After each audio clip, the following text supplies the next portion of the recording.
Capsule sur les thermostats. Est-ce qu'on doit avoir un thermostat programmable? Est-ce qu'on doit réduire la température de notre pièce durant la nuit? Je réponds à ces questions. Le thermostat le plus simple à acheter, c'est le thermostat électronique qui est progressif. Progressif dans le sens qu'il va tout simplement faire fonctionner vos plaintes électriques soit à 25% de leur capacité, soit à 50, 75 ou 100%.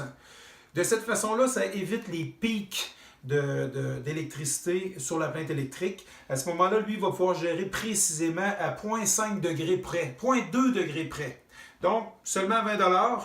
Non programmable, s'il vous plaît, parce qu'on ne réduit jamais la température de notre pièce. Hydro-Québec a véhiculé cette information-là, mais ça ne fonctionne pas. Vous n'économiserez pas du tout d'énergie en réduisant le courant. Je vous explique pourquoi. Si vous gardez votre pièce, les thermostats ont été réfléchis, pensés.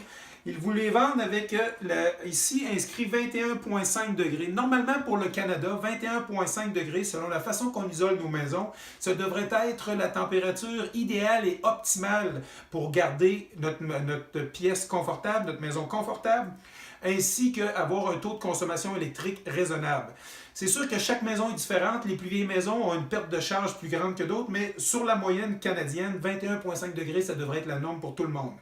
Si on réduit la température durant la nuit de 3 degrés, 18,5, ce qui arrive, c'est que durant toute la période de la nuit, soit une douzaine d'heures, tous les murs, le plancher, votre lit, les pièces, les meubles avaient accumulé la température de 21,5. Durant toute la nuit, vous réduisez cette température-là à 18.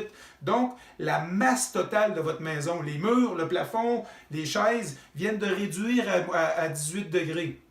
Ils nous disent, bon, mais le soleil arrive, on remonte la température à 21,5. Par contre, on part travailler. Pourquoi réchauffer la température pour les moments qu'on n'est pas dans la maison?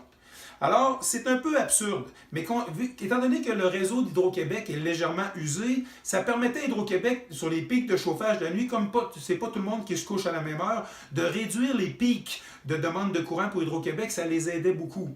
Par contre, pour nous, notre compte de courant ne change pas. Si vous voulez une maison confortable, vous mettez ça à 21,5, vous ne retouchez plus jamais à ça. De cette façon-là, vous n'aurez pas de montée et de descente de température, la maison va être confortable. Si vous voulez avoir des pièces légèrement plus fraîches que d'autres, à ce moment-là, tenez en compte d'une chose, si vous tenez une pièce plus fraîche que le reste de la maison, gardez la porte fermée de façon à ce que le thermostat gère seulement cette pièce-là. Mais vous n'avez toujours pas d'avantage, à moins d'avoir une question de confort, vous ne sauverez pas dessous de réduire le chauffage d'une pièce. On est mieux d'avoir l'ensemble de la maison à une température constante. Une autre chose que je me suis rendu compte dans certaines maisons, beaucoup des maisons plus récentes. Regardez bien, suivez mon doigt. Ici, j'ai une trappe d'échangeur d'air. Il y a beaucoup de constructeurs qui ont mis les trappes d'échangeur d'air sous les thermostats. Okay? Ce que ça fait dans les chambres à coucher ou les pièces, si l'échangeur d'air souffle de l'air frais directement sous le thermostat, ça vient biaiser la lecture. Le thermostat va se mettre à marcher, l'échangeur d'air pousse de l'air toujours un peu plus fraîche que celle de la maison. À ce moment-là, le thermostat c'est comme si quelqu'un passait la journée à côté du thermostat à souffler dessus de l'air frais. Donc, faites attention. Si vous apercevez que votre maison, vous avez la trappe d'échangeur d'air près du thermostat, essayez de changer ça tout simplement en faisant dévier l'air. C'est sûr que c'est très difficile de changer les fils ou de changer la trappe. Par contre, essayez de trouver une façon de faire diffuser l'air de façon à ce que l'air ne souffle pas sur le thermostat. Parce que ça vous coûte beaucoup de sous. Parce que l'air de l'échangeur d'air est beaucoup plus fraîche que l'air de la maison.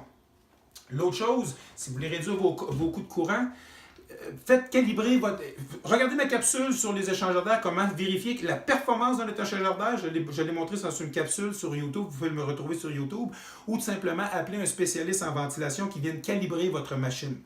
Merci. J'ai trouvé 6 personnes dans mon entourage, dont 2 de mes clients, pour faire le test du 21 décembre au 22 février. Sur le compte d'Hydro-Québec, c'est la période de chauffe. Alors, je leur ai demandé de laisser le thermostat à 21,5, ne pas le réduire. Ces personnes-là avaient l'habitude de les réduire. Donc, je leur ai dit, on va comparer, non pas le prix, puisqu'Hydro-Québec a augmenté le prix au kilowatt. On va comparer ce qui est écrit sur le compte, la partie kilowatt consommée.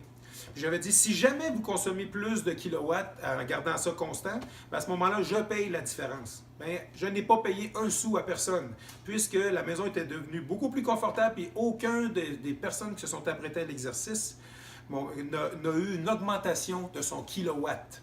pas du compte de courant, du kilowatt, puisque l'hydro a augmenté le courant. Donc, on ne doit pas comparer la partie monétaire, mais simplement la partie kilowatt consommée.